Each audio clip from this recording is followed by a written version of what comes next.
I am here in Medjugorje, and I'm with, what's your name? Cheryl Brown. And where are you from? I'm from Turtletown, Tennessee. And first time for you here? No, fourth. Why do you come back all the time? Because every year you change. And Yeah. I came first because I knew that I needed something, Mm-hmm. and I didn't know what. And so I knew my faith, Mm-hmm. and I knew that there was something deeper, and I knew maybe Mary could Mm-hmm. help. So I came, and I was amazed. Mm-hmm. But then the more I came, the more I learned that you have to keep turning it over and over. Mary corrects your heart while you're here, and she just takes it and she makes it more special. I mean, she gets you back to where she just makes you more holy, but she changes your heart. It's like a school, you would say? Because there are books written, it's the school of Our Lady in Medjugorje. She's teaching you something here. Maybe surrender, to hand It's things over. surrender. It's more of a surrender and handing things over. What she does is convince you, start letting go, Mm-hmm. and you start believing that it's possible.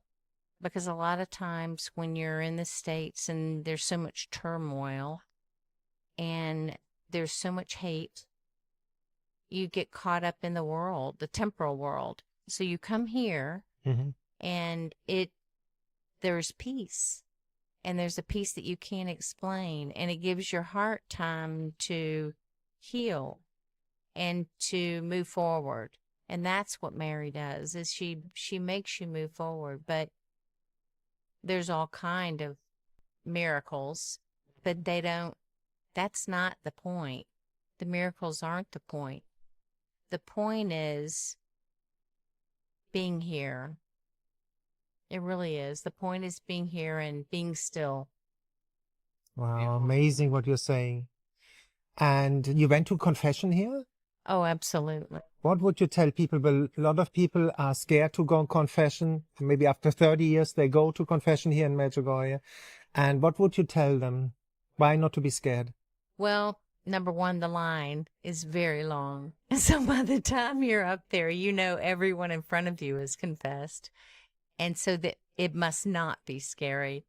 I was so touched by the number of people Mm-hmm. that were lined up for confession in every language. It's all over. And it's a very special experience here. This is where I really let go, where I said, oh, there's nothing left. I need to To hold back. dump it. Mm-hmm. And I dumped it here. Mm-hmm. And I felt so Liberated. yeah, liberated. Light. Yeah. Want to embrace everybody. Yes. Jumping around like a young deer. Yes. It was Free. Yes, I felt free. Same with me, you know. Yeah. That's the beauty of it, no? Yes. If people knew, and you don't have to pay anything, no dollar for it. No. And you get absolution. You go to the psychiatrist, he can listen to you, that's all, but he can't give you the absolution. And there's so many priests. I mean, they're everywhere. And it just gives you, there's a safety zone here. Yeah. There really is. And I'm just so lucky to be here. You always have been a Catholic in your life, or you came back to the church? Or? I converted at 19. At 19? What were you before? Baptist. Baptist. Yes. And why did you convert? Well, my husband, we were thinking about getting married, and I never wanted to divide my family, and I thought faith is important. Mm-hmm. And plus I had a best friend growing up that was Catholic, and I loved her church. I love the sanctity, the respect, the venerations, the beauty of the church. It was just it was God. God was there.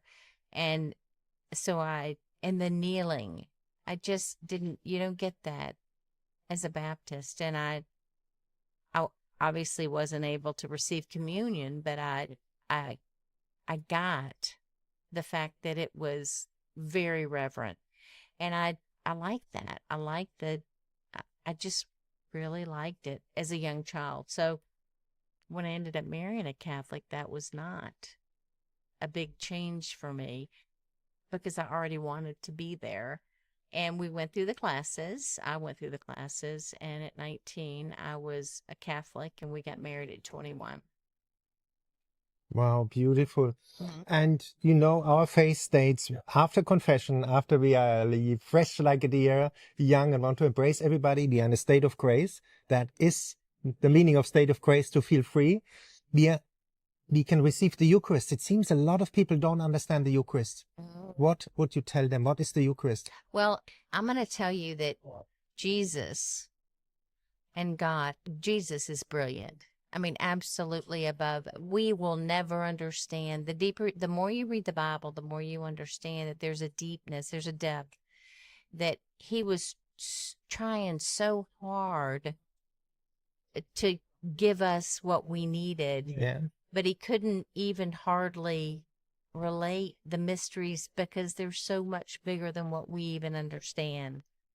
And for him to be able to give us his body in the Eucharist, he was being literal. Yeah. He was telling us, you will have me forever, and I will be there, and I am going to, through this mystery, I will come down to every single Mass on earth, and I am there, and I feed you.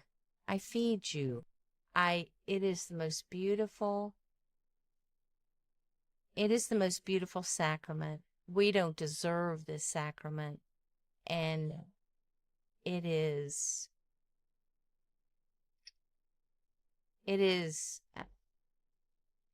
Jesus. It's Jesus. Truly body, Truly. soul, Transubstantiation. Yes. That's what it is. He's there. It's a miracle. And it happens all the time. Every Mass, it happens. So you don't need to come for a miracle to Medjugorje. In every Catholic Mass, you can have the miracle. Absolutely. The ultimate miracle. Absolutely. Absolutely. You pray the rosary? Absolutely. You prayed with your husband as well? I play the what? You prayed with your husband as well, the rosary? Yes, I do. Is it true that it's a saying that the couple who prays together stays together? I think it gives you strength. I think it changes the day. I think it gives you I don't know, Mary is there. It just seems like it solves problems. It avoids problems. Your day is less avoided. Plus, Mary always gives me a parking spot in the very front of every shopping place I go to, which is crazy. But if I've said my rosary, I get that front parking spot. If I haven't said my rosary, it's powerful. I'm in the back. It's a living God. Yes. How a lot of people look for this relationship with that living God. How can they have that personal relationship, which our faith is all about? Well, I wish I could say he speaks to me, or I wish I could say she speaks to me, but the living part is through recognizing the blessings every day. Yeah. Because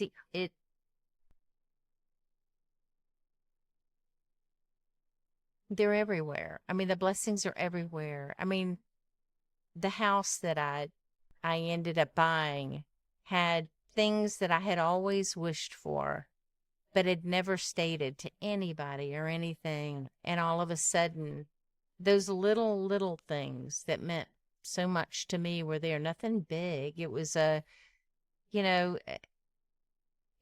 it was a pond. I mean, they already had a little pond built in, like a little. It was crazy. A front door that was, the screen door that you go into and it slams. And I love that sound. It was crazy. I mean, everything I ever thought of as a child, it was all there. And I don't deserve that. So it's a living God, and it's not an angry old man with a white beard who judges us and puts us to hell. No, So he wants to delight us and grant us our wishes, like as it's written in the Bible, the one who delights in him. absolutely. I mean, but we've been bad. I'm here to tell you we've been bad. And I'm not, and the world seems very angry.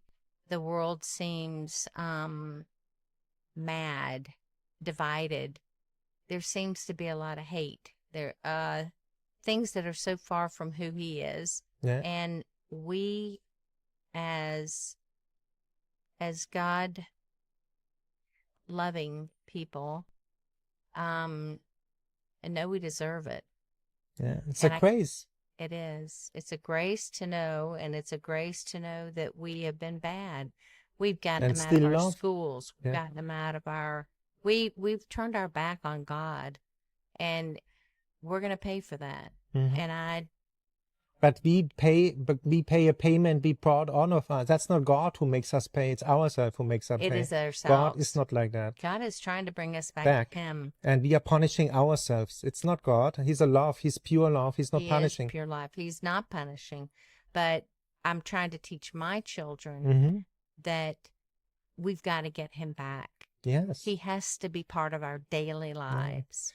And it can't And he be can through love. They say God is love, and who loves belongs to God, who experiences God, because God is love. It's that's how you can be part of God. You don't have to, he doesn't want anything. He's written in the Bible, I don't want any offerings from you. I want your love.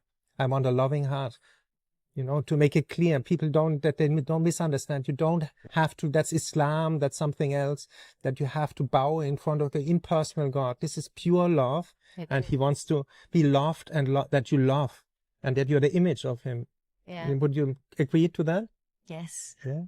And what is the favorite spot in Medjugorje for you? I think actually the Apparition Hill, but also we went to Shiroki Brie today, Yes. and that is very powerful. Yeah. We enjoyed that trip, and it's a healing place here also. Yeah. It's a place where you can heal. How did you receive healing here? I did.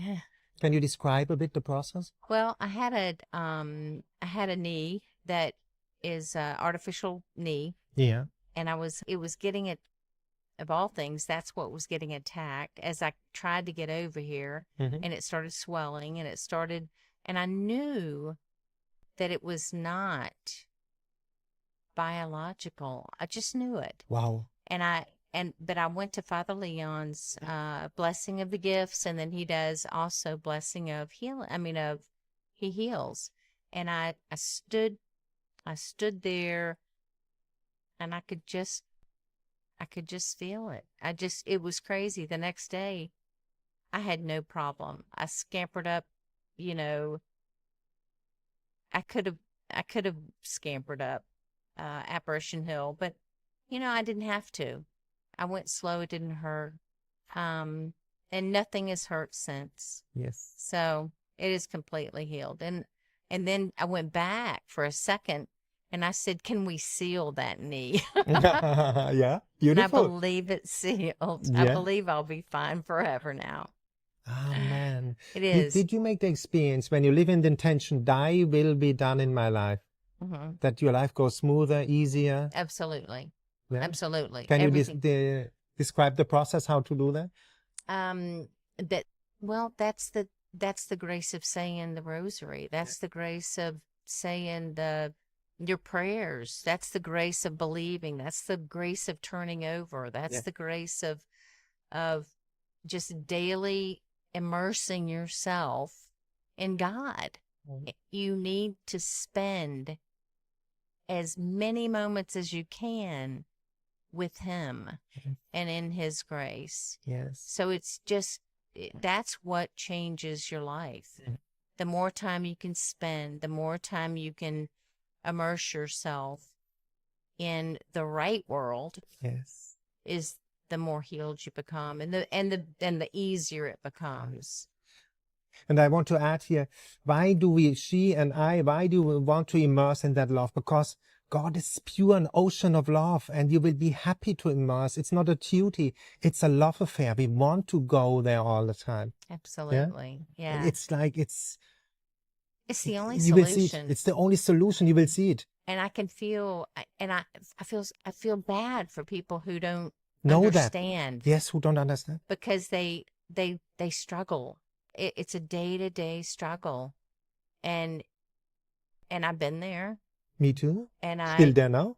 Yeah. Well, it's not quite as hard when every day you accept the things you've done wrong, you try to improve, and then you give it to God and Mary. Yeah, you hand over your situation, whatever situation you have. You just try it out. You say, God, come into my life, help me, and you will see the changes. And if you don't have Christ in your heart, maybe it's the day today. I did it in the main video. I said, hand it over. Say, Jesus, come into my life, come into my heart, and you will see the changes. Absolutely. I lay it down all the time. All the time. All wow. the time. Favorite spot in Medjugorje for you? What is that? The favorite spot? Well, I told you the Apparition Hill. Yeah. And Adoration. Yeah. Why Adoration? It's quiet. It's beautiful. There's so many people. Mm-hmm. And in our churches in America, you may get 3 people looking at the, having to do their time. Oh, over here it's thousands. Yeah. People are crowded in. It's a beautiful experience. I mean, it is. It just makes me smile. I see it. You have that joy, that gentle joy, and that peace. And it's a saying here that you can see Our Lady in the eyes of the people. And it's true. But you look, my cousin, he's watching in Germany, never been here, said, Tom, these people, they all glow, they all shine somehow. It is in your eyes. And that will change you here. The sadness left you, preoccupations. You understood Exodus 14:14. Be still, I am God. I fight for you. Be still, I'm God. I fight for you. We don't understand. It can be much more easier out there. Somebody watching now and is sad, sitting at home, looking at this video. Just hand it over and start to trust. Try it out. Each day. Each day. Amazing. What? And what would you tell people? Why come to Medjugorje one time? Because every time you come with a different need. I mean, it's not an easy journey trying to get to the right place and what I say, trying to become more holy. Mm-hmm. And every trip there's improvement. And that's what I'm looking for. But I have a friend. Mm-hmm. Maybe he wants to give an interview as well. What can I say? Thank you for this beautiful, beautiful interview. And thank you, Tom, from Medjugorje.